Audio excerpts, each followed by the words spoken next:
Hello and welcome to the first ever podcast for Gaming Bros Weekly, a blog where basically we just bullshit about games all day. I'm Cody Root and I'm with Dan Root. What up, what up? Alright, this is going to be kind of a free-form podcast, no real outline or anything.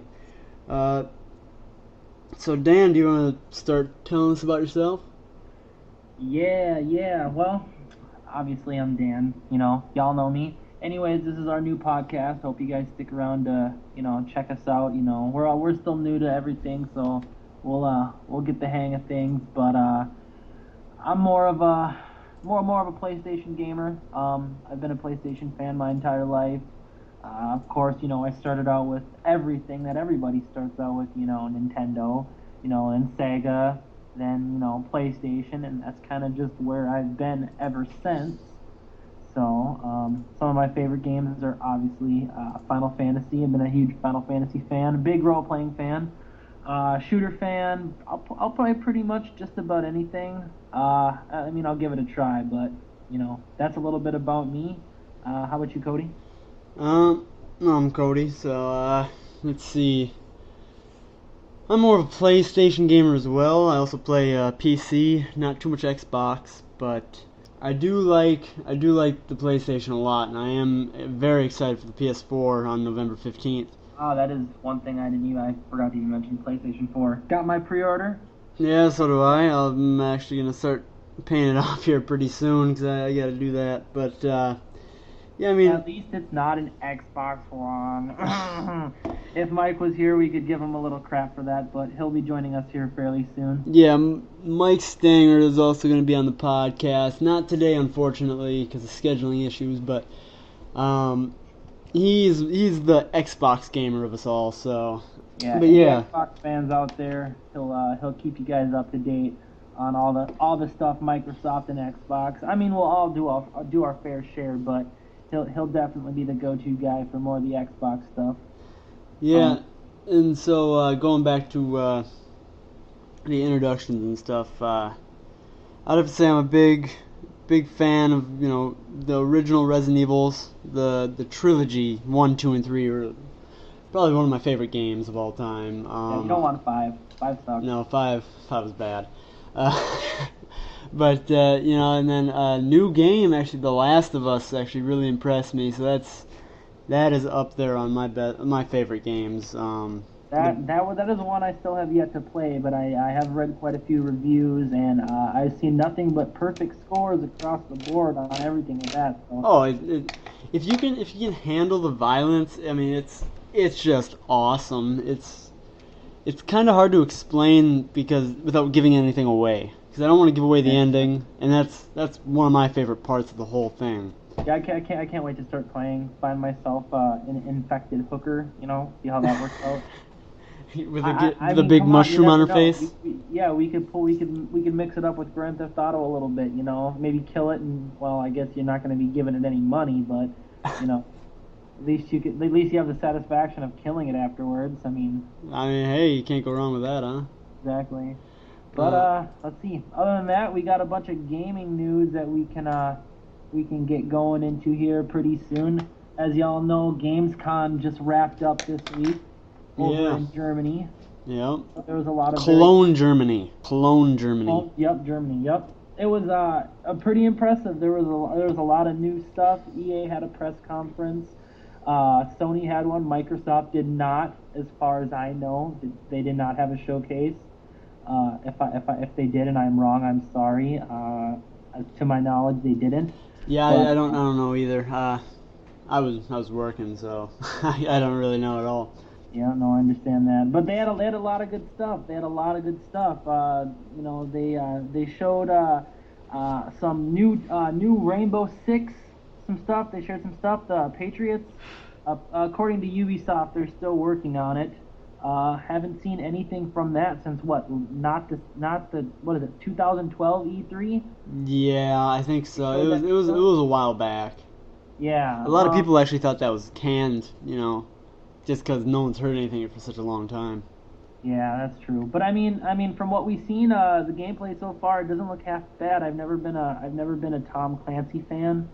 But I mean, just that those kind of games were never really my thing. But I mean, from what I've seen from it, it looks pretty good. That's definitely one I'll be on the radar for. Speaking of Tom Clancy, the Division, they just put out a video showing you how the tablet and smartphone would actually work on Reading it in the actual gameplay elements and everything. Yeah, how you can drop in real time and play with your friends as a unmanned drone. Basically, I would say it's more of a support character than any offensive or defensive, because you get buffs. You can buff your teammates. You can debuff the enemies.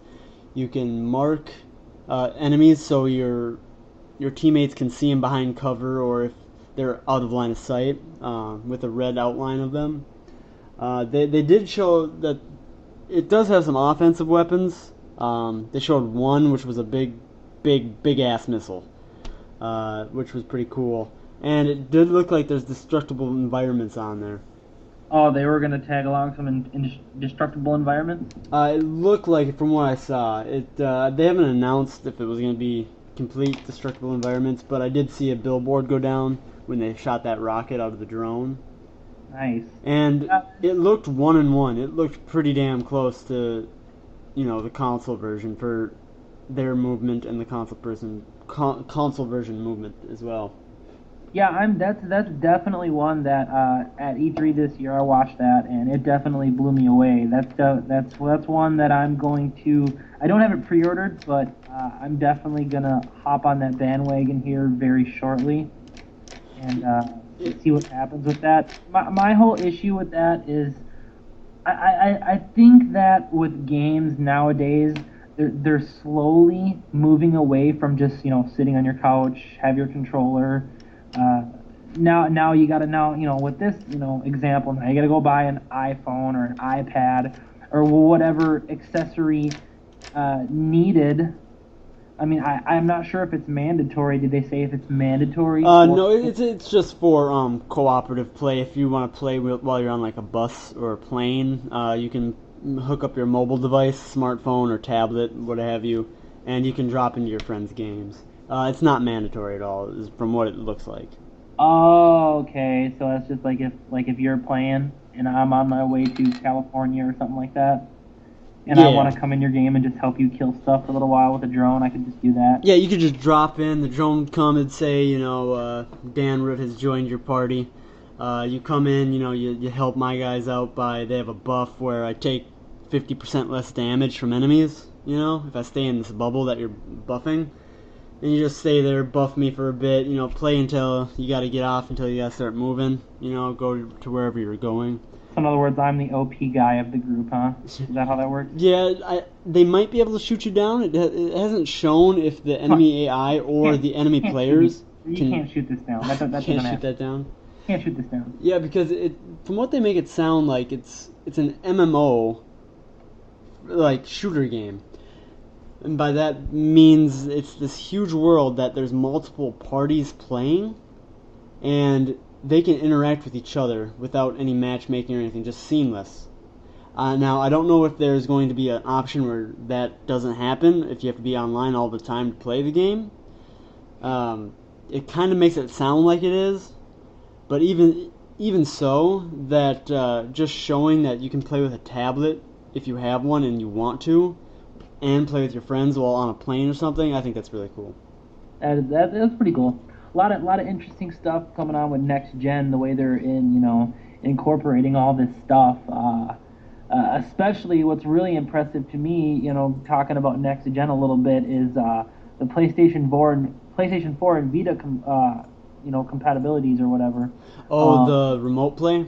Yeah, a lot of stuff. They revealed a lot of stuff at Gamescom. If you watched the Sony press conference, they showed Assassin's Creed 4 Black Flag being played on it was fantastic.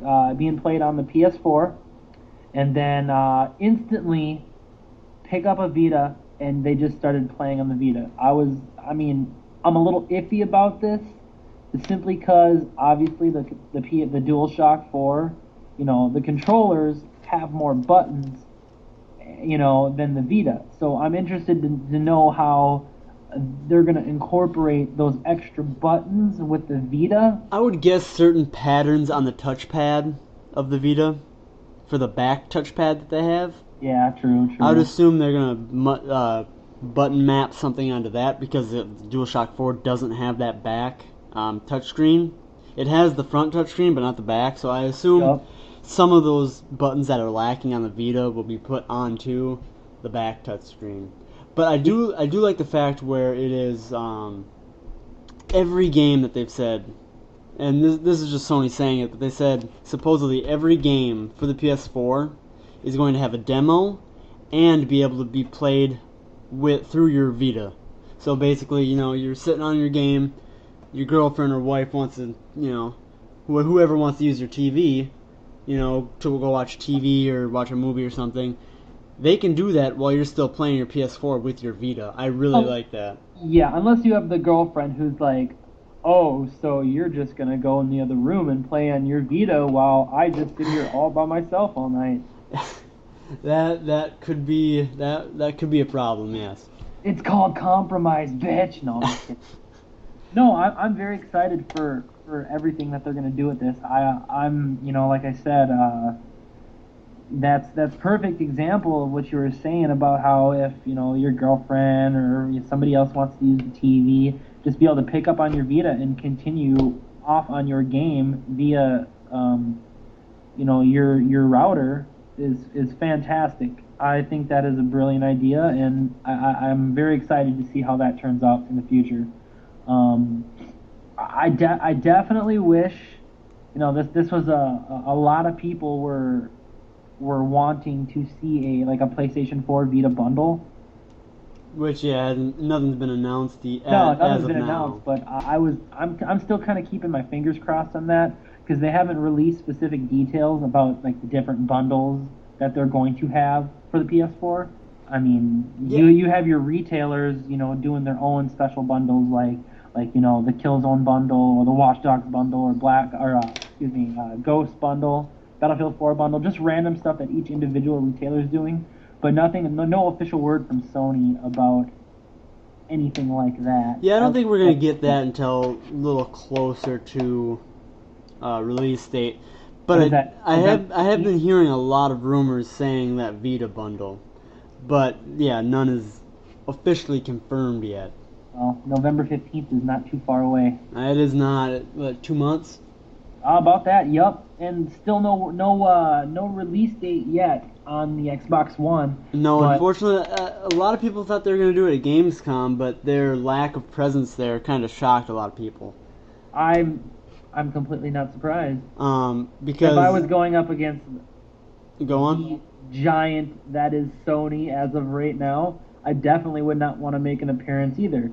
Well, they did say they wanted to wait till after Sony did their conference because they got screwed over a couple times going first. Now, they didn't say that they weren't going to do anything at Gamescom. I thought they were just going to have their press conference after the Sony press conference at Gamescom and not wait until probably, I would guess, PAX. It's going to be interesting when they come out with their release date. Yeah, well, I mean, on top of that, from not having a conference, they did announce some new stuff. What was it? Some of them were Zoo Tycoon, Fable Anniversary stuff that they were talking about. The Fable Legends. That was one of their big ones. Then some Kinect Sports stuff coming out, and I believe it's World of Tanks. And they also said that your Kinect can get unplugged from the console, so it's not a fused part of the Xbox One. You can actually detach it if you don't like your Kinect games or you don't like what it does, the camera, you're scared that it's watching you all the time even though it's off, you can take it and use it as a doorstop or something. Yeah, that's probably what I would use it for. I know that was a big thing with a lot of people. When Microsoft showed their console, was it February, March of this year they showed it out? It was pretty damn early this year. February, March, if I remember correctly.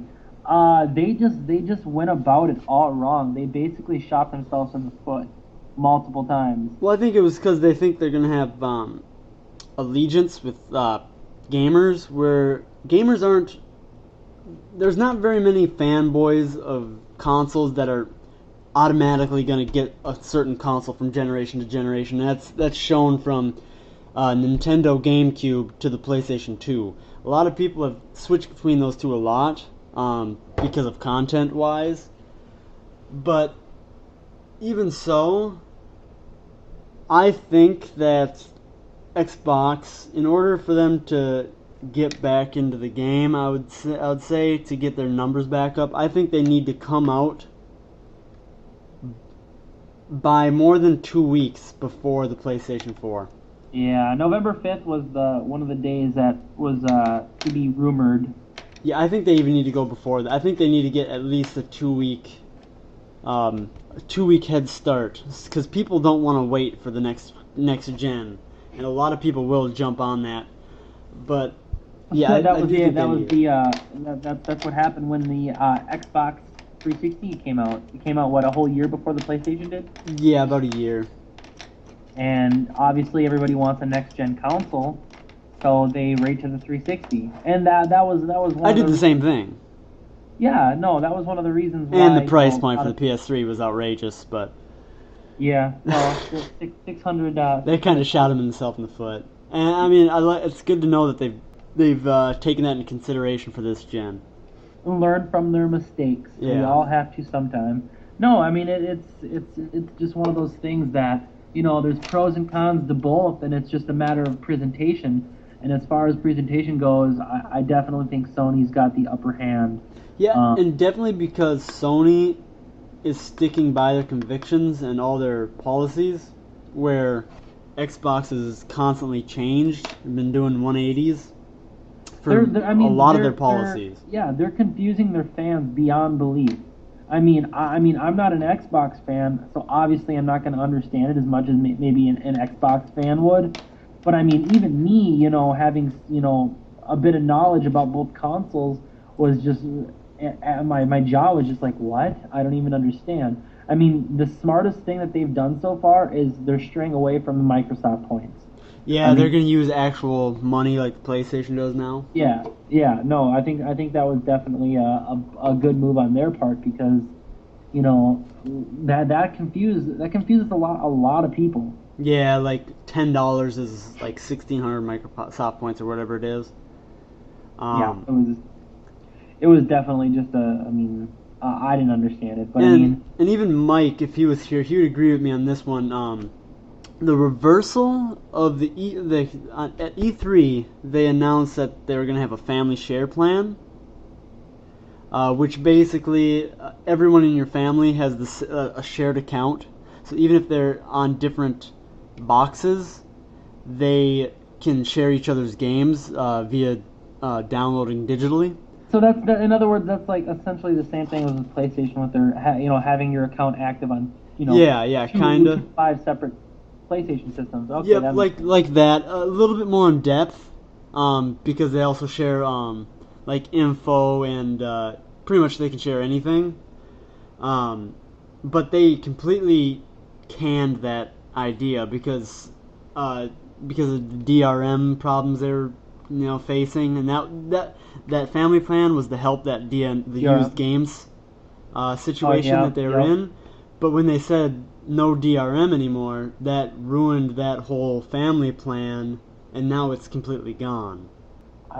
It's just there's been too much back and forth. I mean, I've talked to diehard Xbox fans who are just all about Microsoft and Xbox, and to them they're just like, what? I'm probably gonna get a PlayStation 4.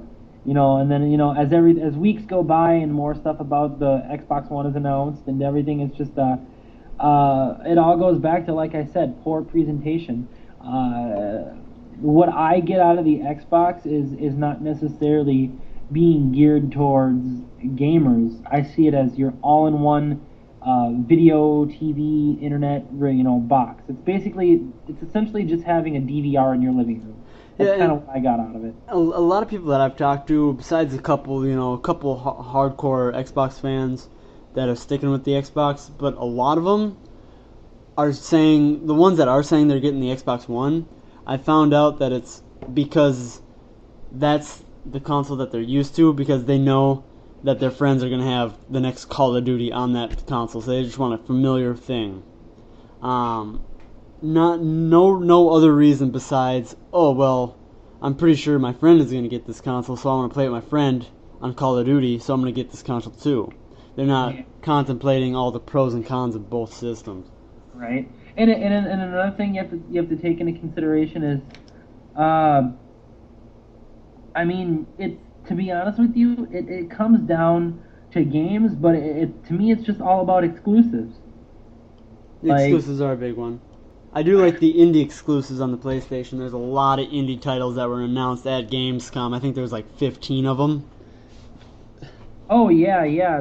I definitely see Sony taking a huge step towards indie developers, and being able to have the creative control and do what they want, not cost all this extra money, to put their game on the network, just on a network. So I think that's really cool. Yeah, that was another thing that Xbox changed, because they weren't really saying anything about indie developers. Everybody was expecting it was going to be like the 360, where it was, just loops and loops to get on that with your indie game.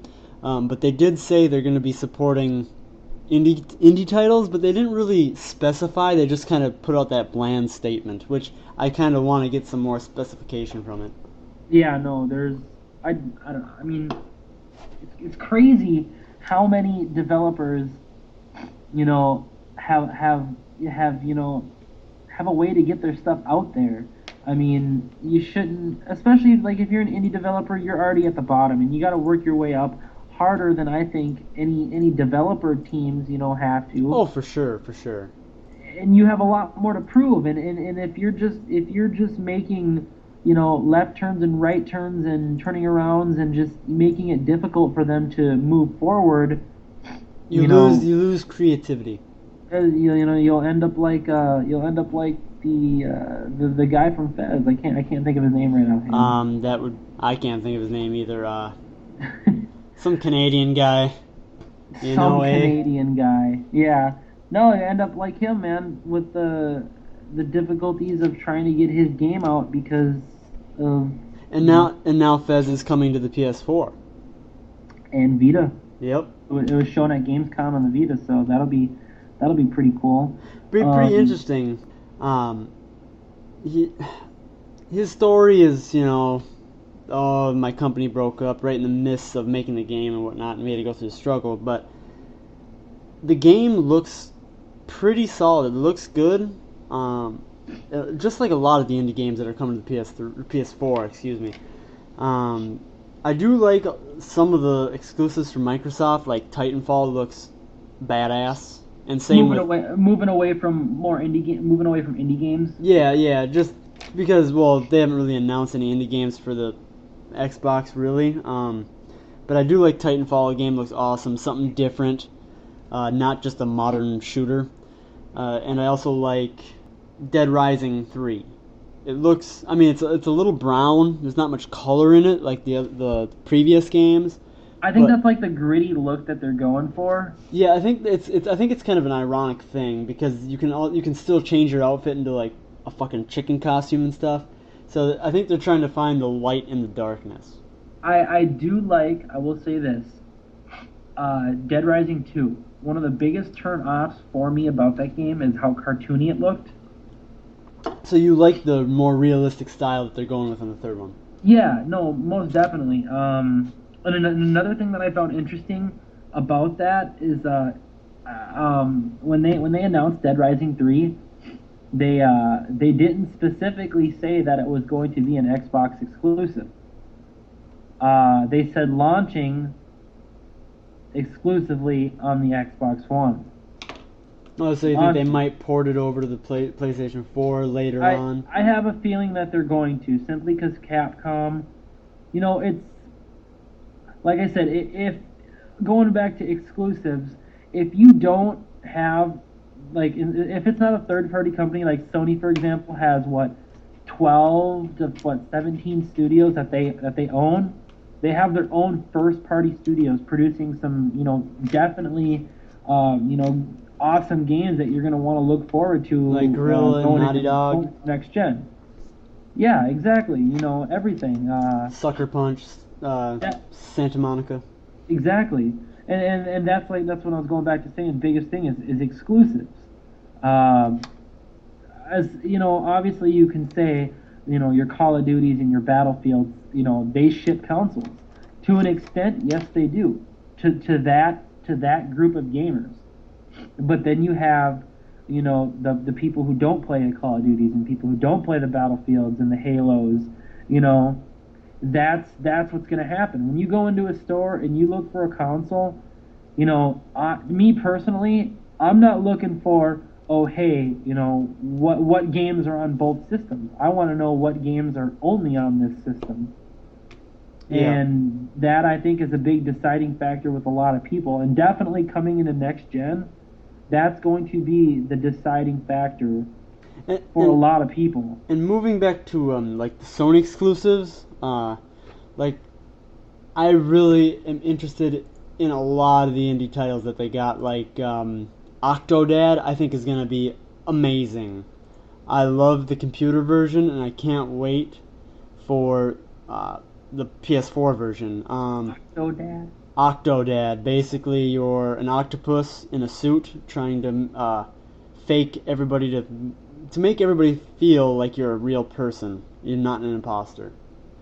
Well, I'm not a puppet. I'm a real boy. Basically, it's the game mechanics. I don't know how they're gonna do it with a console game, to be honest. But it's just so wacky, and the controls are so hard to get used to that you just gotta love it.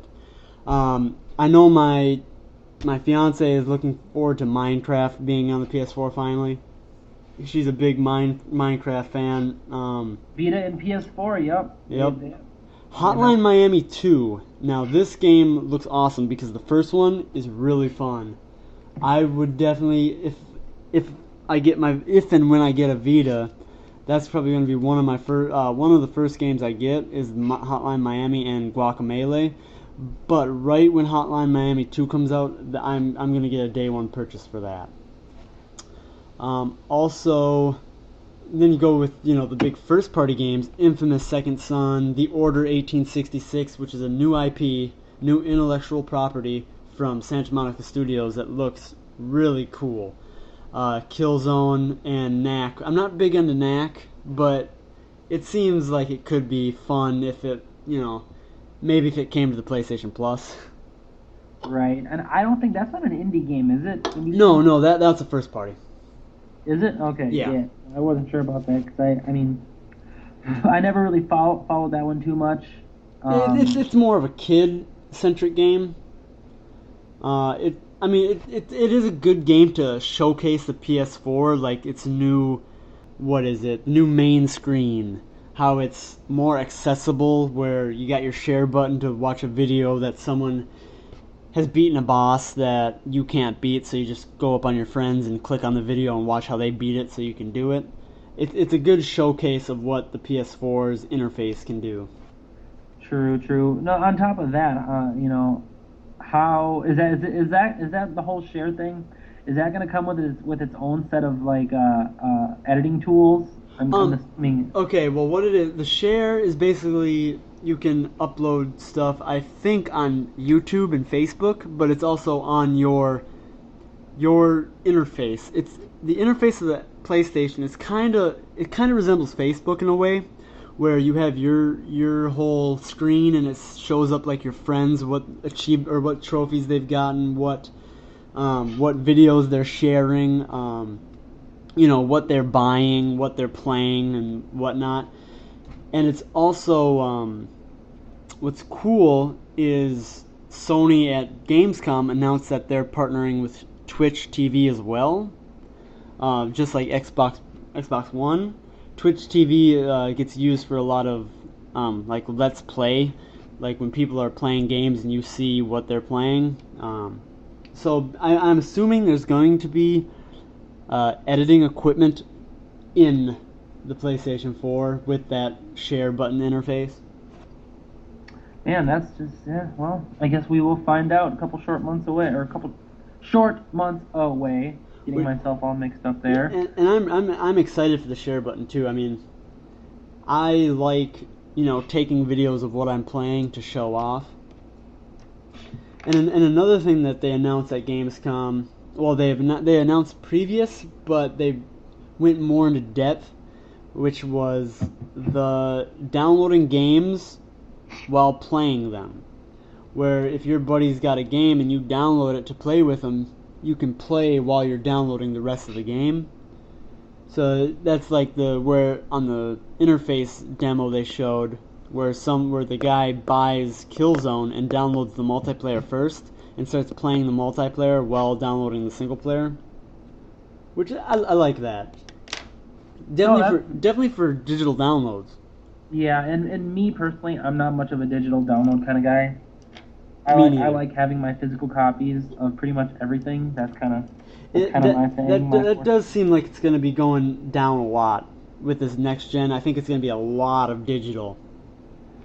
Yeah, I've heard that moving away from hard copies and into digital, but you're still going to have your people that like to have their hard copies. Yep, that's why I think they're going to do a discounted price, start discounting the prices on the digital downloads because they're not actually making a product that's physical. And that's what GameStop should be worried about. Actually, they're going to have to try to get into the digital space as well, I think. Well, they kind of already do. They do the you can buy the codes at the shop. I think they even need to go more into it. They shouldn't be as scared as they were when Xbox came out, or Microsoft came out and said the DRM thing, and now that's reversed. They shouldn't be too much worried about it, but I still think they're going to have a little thing in the back of their head saying we're going to need to start moving more to digital. Yeah, no, I understand it, but then you have your people that you go in and you buy a game, you beat it, and then you turn around and trade it in. And there are a lot of people that do that. I'm personally not one of them guys. Yeah, but then you have more that like that's me. Depending on the game, I'll play it, I'll beat it, I'll do what I need to do, and then if it's a game I don't think I'll play again, I'll go trade it in for something new. Yep, I hear you. Game, since I don't buy used products. Just because that's just my OCD kicking in. I just go buy a new game. Yeah. Check it out. You never know. Which I can see them still making the physical copy. It just being a little bit more expensive, maybe $5-10. Where the digital, it will stay at $60 for the physical, but I think the digital might go down to $50, maybe $55. Well, that's what they do with the Vita. Yeah. With Vita games. They're $20 for the disc, and then they're $15 on the store. For some of them, yeah. Well, I mean, some of them, Assassin's Creed 3 Liberation. If you go in the store to buy it, the physical copy, it's $39.99 plus tax, all that fun stuff. If you go and buy it in the store, it's like $33.99, $34.99. Yeah, and I think they're gonna keep that trend because I think that's working for them a lot. Oh no, most definitely. With the people who do in fact do digital downloads. And they make more money on the digital downloads because you're buying straight from them, not going through a third party. Exactly. We don't want to give GameStop no more money than we have to. No. But awesome, there's a lot of good things coming up with the next generation stuff. Well, we can talk a little bit about some games. I'm sure everybody wants to know about games. Yeah, I was going to actually ask you what you were looking forward to via either the ass end of this gen or straight up in next gen. Battlefield 4. Hands down, Battlefield 4. It is going to be a good... I want to get it at launch, but I don't think I am. Because I want to get on the PS4. I don't really want to get on the PS3. I think I'm done with my PS3 after the Final Fantasy remake comes out. And that I think is going to be the last game I buy. The last game? Gotta check out Beyond Two Souls, man. That game looks phenomenal. It looks good. See, the thing is about that game, when it originally got announced, it looked completely different than what it looks like now.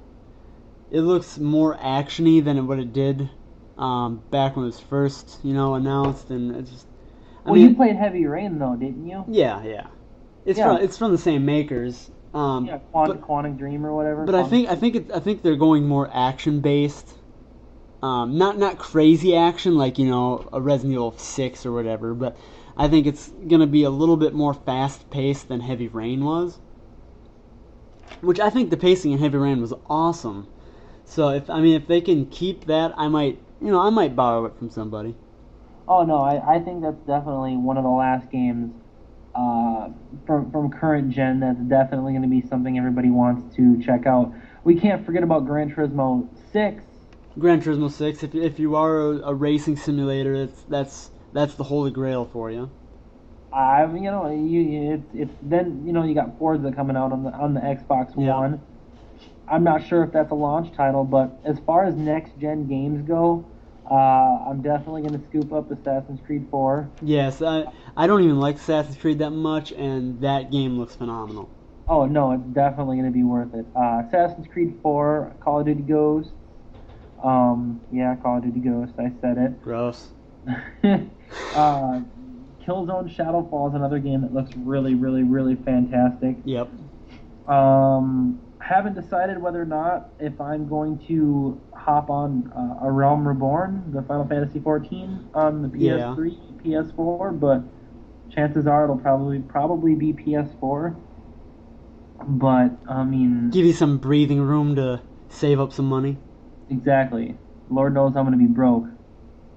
Yeah, I just wish that Infamous didn't get pushed back to not being a launch title anymore. Because that game looks good too.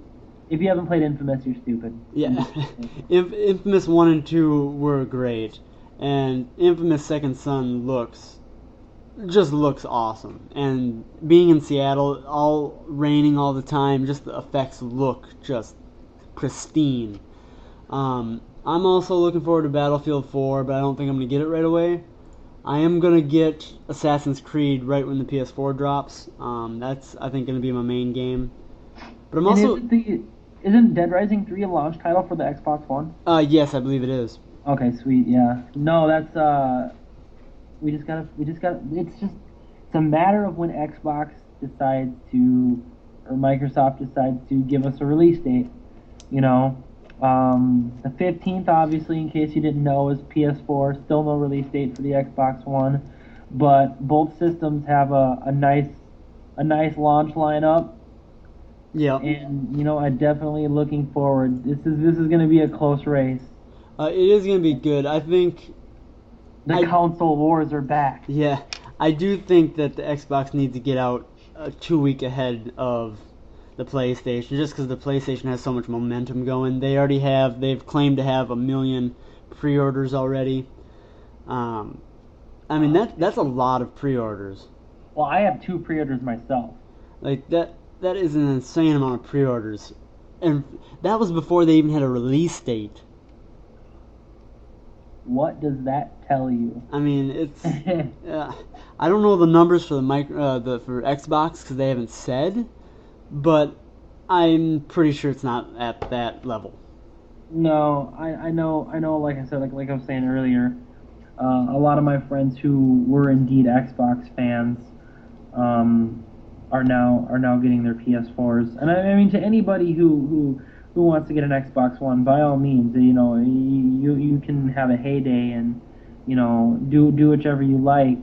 I'm just going off my opinions about the matter. Now, you like the God of War series, so did you find any interest in Rise for the Xbox? Because that's kind of like a Roman God of War, it looked like. I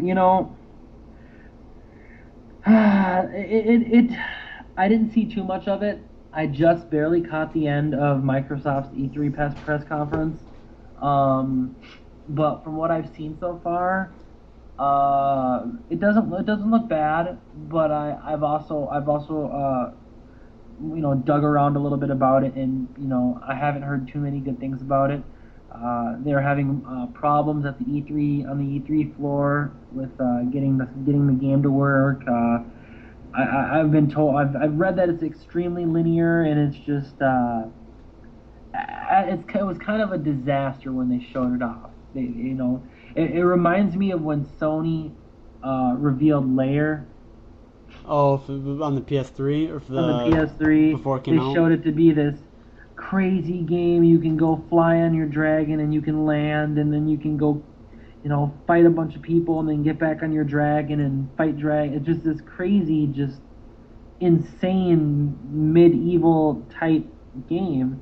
It's kind of what Rome is. The talk was big, but when it was finally time to actually get your hands on it, it was like you know what I mean. Now I will say, I also am interested in seeing Rare's new game, the remake of Killer Instinct. I know you're not a big fighter game, but Killer Instinct I remember playing on the Nintendo 64 and I loved it. Rare, those are those Perfect Dark, right? I think they made Perfect Dark. Yeah, they made Conker's Bad Fur Day. Oh, I remember that game. And they, I'm pretty sure they made Conker's Bad Fur Day. They made the original Killer Instinct games. They made a bunch of games for Nintendo. And I mean, I didn't think they were gonna announce at E3. I knew they were gonna have their big announcement, but I wasn't expecting Killer Instinct. I was expecting like another Conkers or some of that, or maybe Banjo Kazooie. I think they do. Rare does Banjo Kazooie as well. But I mean, it's interesting because I like Killer Instinct.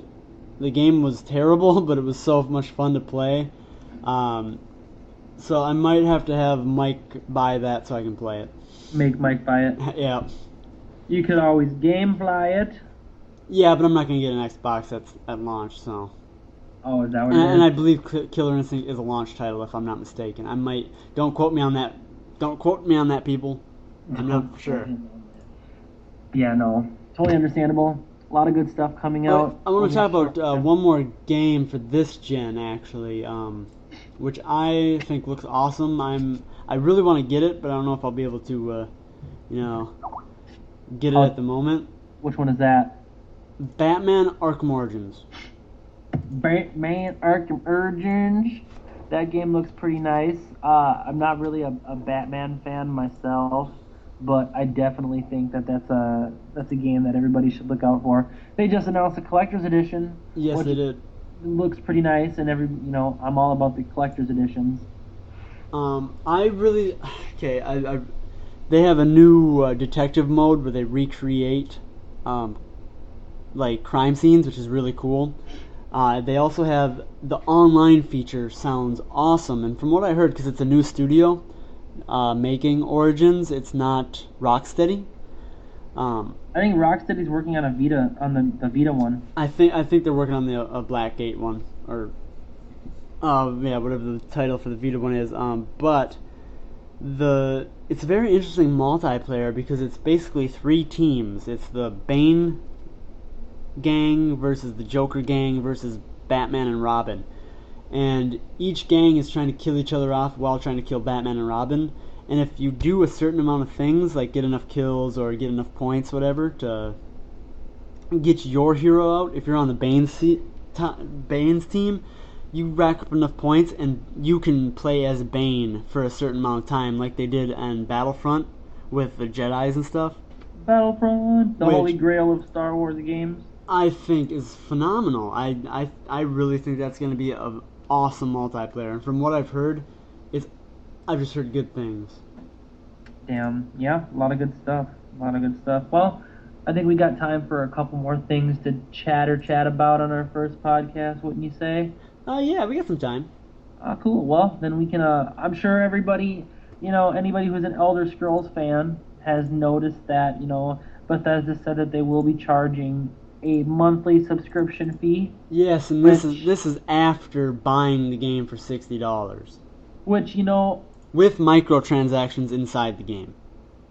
See, here's the thing, though. With any MMO game, I don't know why people were like, oh no, they're charging a monthly fee. It's like, come on. Well, I mean, with any MMO, I think the outrage is because it's coming out in a medium where a lot of MMOs are free to play now, and they just charge for microtransactions.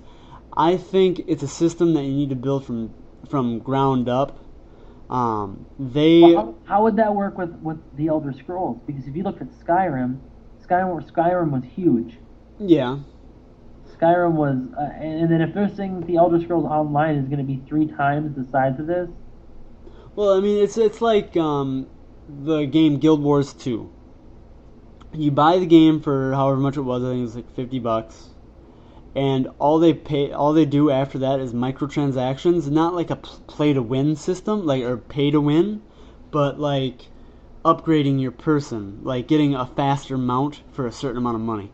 A lot of people like that. Something that doesn't affect the gameplay so much, but affects your prestige in the MMO. And a lot of people jump on that. I think they could have made their money on those microtransactions alone and not have to do the subscription. But the subscription is also good because they started developing the game where subscriptions were the base MMO. Because it's been in development for quite some time, and not everybody was free to play like it is now. But I mean, it's an interesting choice. It's going to be an expensive as hell game. Yeah, well, I'll probably find myself sinking into it probably for a while at least, definitely. Don't get me wrong, it does look like a phenomenal game. Very new to the MMO genre, where you can just the simple details of going into first-person mode and seeing your hands. No MMO does that. And it plays like an Elder Scroll game. You can't really get that kind of sensitivity on an MMO usually, because it's usually turn-based fighting, or if Guild Wars it's real-time, but there's also auto connect for hits, which I mean it's fine for an MMO because there's so much shit going on, but for the Elder Scrolls, I think it's going to be an interesting combo. Oh no, yeah, most definitely. And if I think anybody can pull this off, I definitely think it's Bethesda. Yeah, I'm just waiting for Fallout 4. Fallout 4, I'm sure that'll be here coming very soon. I hope so, because I mean, Obsidian did all right with Fallout New Vegas, but was definitely not as good as Fallout 3, and I want to see Bethesda do a Fallout 4. I mean, they bought the rights to Fallout, they might as well, use them.